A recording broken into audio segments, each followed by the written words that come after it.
يا أيها الذين آمنوا أوفوا بالعقود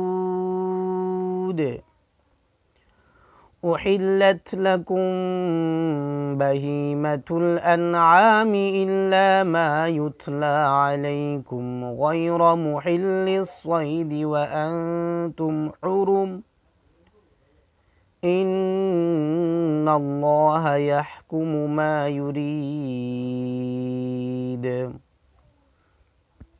আল্লাহ তাআলা বলেন, হে ঈমানদারগণ, তোমরা ওয়াদা পূরণ করো, আর তোমাদের জন্য গৃহপালিত অহিংস্র চতুষ্পদ জন্তু হালাল করা হয়েছে, সেগুলো ছাড়া যেগুলোর বিবরণ তোমাদেরকে দেয়া হবে।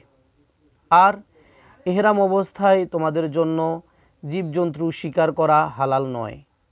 নিশ্চয় আল্লাহ তাআলা যা ইচ্ছা করেন তাই নির্দেশ দান করেন। আল কোরআন সূরা মাইদা আয়াত 1।